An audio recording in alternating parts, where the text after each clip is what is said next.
ಏನ್ ಇವತ್ತಿನ ಕಾಲಮಾನಕ್ಕೆ ಪ್ರೀತಿ ಅನ್ನೋದು ಕೇವಲ ಫ್ಯಾಷನ್ ಆಗಿದೆ.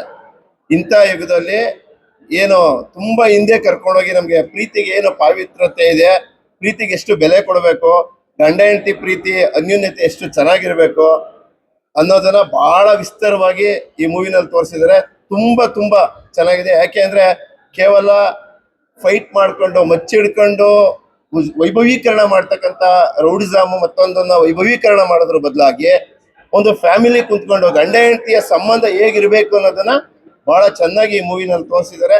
ತುಂಬಾ ಖುಷಿ ಆಯ್ತು. ಲೋಹಿತ್ ಸರ್ಗೆ ಆಲ್ ದ ಬೆಸ್ಟ್, ಶುಭವಾಗ್ಲಿ. ಈ ಮೂವಿ ಯಶಸ್ಸನ್ನ ಕಾಣಲಿ.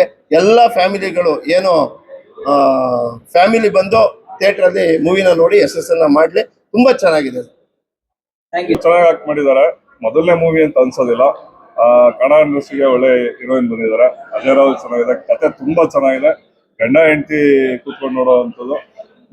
ಒಂದು ಗಂಡ ಹೆಂಡತಿಗೆ ಮಗು ಮಾಡ್ಕೊಳ್ಳೋ ವಿಚಾರದಲ್ಲಿ ಎಷ್ಟು ವಿಘ್ನಗಳು ಬರ್ತವೆ, ಅದನ್ನ ಹೆಂಗ್ ಫೇಸ್ ಮಾಡ್ಬೇಕು ಅನ್ನೋದನ್ನ ತುಂಬಾ ಚೆನ್ನಾಗಿ ತೋರಿಸಿದ್ದಾರೆ. ತುಂಬಾ ಚೆನ್ನಾಗಿದೆ ಸರ್. ಸೀರಿಯಸ್ ಆಗಿ ಕರ್ನಾಟಕದಲ್ಲಿರೋ ಪ್ರತಿಯೊಬ್ರು ನೋಡ್ಬೇಕಾಗಿರೋ ಸಿನಿಮಾ. ಈಗಿನ ಜನರೇಷನ್ ಏನ್ ಲವ್ ಮಾಡ್ತಾ ಇರೋ ಅದು ಲವ್ವೇ ಅಲ್ಲ, ಆಕರ್ಷಣೆ ಅಷ್ಟೇ ಅನ್ನೋದು ಈ ಸಿನಿಮಾ ನೋಡಿದ್ರೆ ಗೊತ್ತಾಗುತ್ತೆ. ಆಕ್ಚುಲಿ ನಮ್ಮ ತಂದೆ ತಾಯಿ ಕಾಲಘಟ್ಟದಲ್ಲಿ ಅವ್ರ ಗಂಡ ಹೆಂಡತಿ ಯಾಕೆ ಇನ್ನೂ ಅವ್ರು ಅಷ್ಟೊಂದು ಪ್ರೀತಿಲಿದ್ದಾರೆ, ಪ್ರೀತಿ ವಿಶ್ವಾಸದಲ್ಲಿದ್ದಾರೆ. ಇವಾಗ ಯಾಕೆ ಡಿವೋರ್ಸ್ಗಳಾಗ್ಬಿಡ್ತವೆ ಅಂದ್ರೆ ಗಂಡ ಹೆಂಡತಿಗೆ ಬಾಂಧವ್ಯನೇ ಇರಲ್ಲ. ಹೆಂಡತಿ ಒಂದ್ ಕಡೆ ಕೆಲ್ಸಕ್ಕೆ ಹೋಗೋದು, ಗಂಡ ಒಂದ್ ಕಡೆ ಕೆಲ್ಸಕ್ಕೆ ಹೋಗೋದು, ಈ ತರ ಮಧ್ಯದಲ್ಲೇ ಅವ್ರ ಜಂಜಾಟಗಳಲ್ಲಿ ಜೀವನ ಬದುಕ್ತಾವ್ರೆ.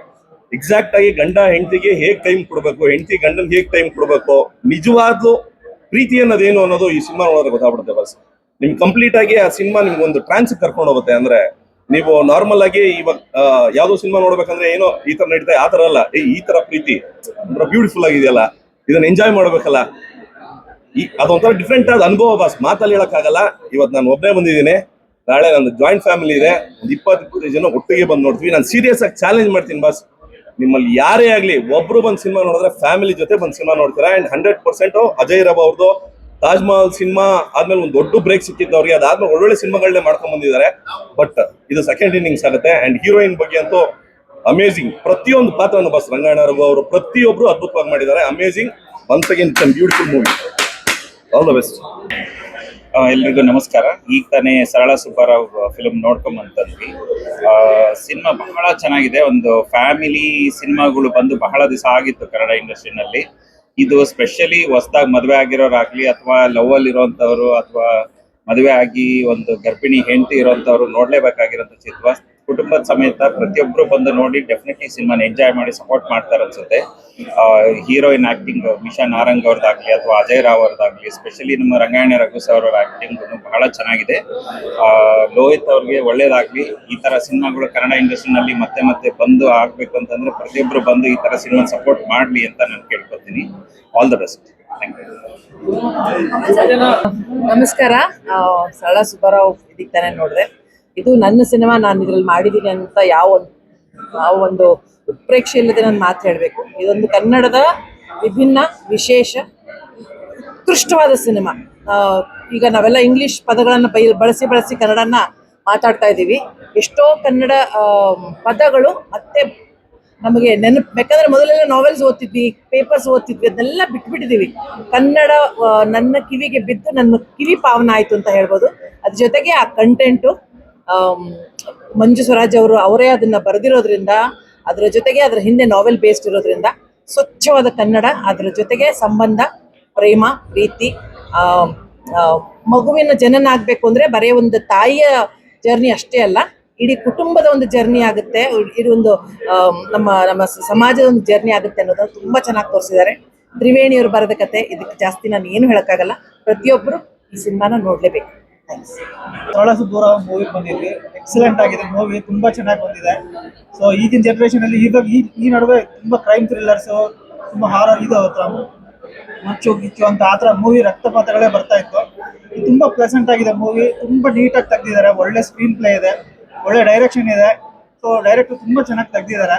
ಸೊ ಜೊತೆಗೆ ಹಾಡುಗಳಾಗಿರ್ಬೋದು, ಮ್ಯೂಸಿಕ್ ಆಗಿರ್ಬೋದು, ಅದ್ರ ಜೊತೆಗೆ ಕ್ಯಾಮ್ರಾ ವರ್ಕ್ ಆಗಿರ್ಬೋದು, ತುಂಬಾ ಚೆನ್ನಾಗಿ ತೋರಿಸಿದ್ದಾರೆ ಮೂವಿನ.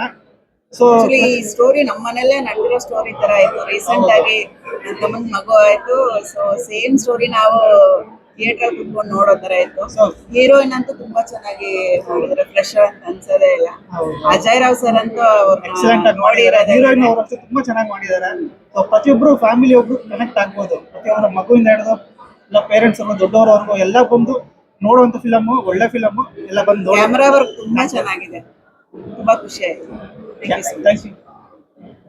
ನೆಕ್ಸ್ಟ್ ಆಗಿದ್ದಾಗ ಅವಾಗೆಲ್ಲ ನಾನು ಊರ್ನ ಅಥವಾ ಮೈಸೂರ್ನ ಅಥವಾ ಬೇರೆ ಪ್ರದೇಶನ ನೋಡ್ತಾ ಇದ್ನಲ್ಲ, ಆ ಥರ ಒಂದು ಫೀಲ್ ಬಂತು.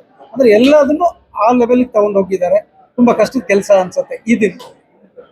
ಇದ್ರ ಜೊತೆಗೆ ಇನ್ನು ಆ್ಯಕ್ಟಿಂಗ್ ಮಾತ್ರ ಎಕ್ಸ್ಟ್ರಾಡಿನರಿ. ನಿಜವಾಗ್ಲೂ ಮನಸ್ಸಿಗೆ ತುಂಬ ಹಿಡಿಸುತ್ತೆ. ಎಲ್ಲೋ ನನ್ನ ಪಾತ್ರನ ಅವ್ರು ಮಾಡ್ತಿದ್ದಾರೇನೋ ಅಂತ ಫೀಲ್ ಬರುತ್ತೆ. ಅಷ್ಟು ಚೆನ್ನಾಗಿತ್ತು. ಫೋಟೋಗ್ರಫಿ ಚೆನ್ನಾಗಿದೆ, ಲೈಟಿಂಗ್ ಚೆನ್ನಾಗಿದೆ. ವಂಡರ್ಫುಲ್. All the best. ಅಷ್ಟು ಚೆನ್ನಾಗಿ ಬಂದಿರೋ ಫಿಲಮ್ಮು, ಸ್ಟಾರ್ಟಿಂಗ್ ಇಂದ ಹಿಡಿದು ಎಂಡಿಂಗ್ ವರ್ಗು. ಪ್ರದೀಪ್ ಸರ್ ತುಂಬಾ ಚೆನ್ನಾಗಿ ಸಿನಿಮಾಟೋಗ್ರಫಿ ಮಾಡಿದ್ದಾರೆ. ಡೈರೆಕ್ಟರ್, ಪ್ರೊಡ್ಯೂಸರ್ ಎಲ್ಲ ತುಂಬಾ ಚೆನ್ನಾಗಿ ವರ್ಕ್ ಮಾಡಿದ್ದಾರೆ. ಹೀರೋ ಹೀರೋಯಿನ್ ಅಂತೂ ತುಂಬಾ ಲವಲವಿಕೆಯಿಂದ ಆಸ್ ಇಟ್ ಈಸ್ ಆಗ್ತಾ ಇದೇನೋ. ಈಗ ನಾವು ಸೀದಾ 1970s ಲೋಕಕ್ಕೆ ಹೋಗಿ ಬಂದಂಗೆ ಅಷ್ಟು ಚೆನ್ನಾಗಿ ಮಾಡಿದ್ದಾರೆ. ತುಂಬಾ sweet and sweetest love story. ತುಂಬಾ ಚೆನ್ನಾಗಿದೆ. ಎಲ್ಲ ನೋಡಿ ಎಲ್ಲರೂ ಪ್ರೀತಿ ತೋರಿಸಿ. Thank you.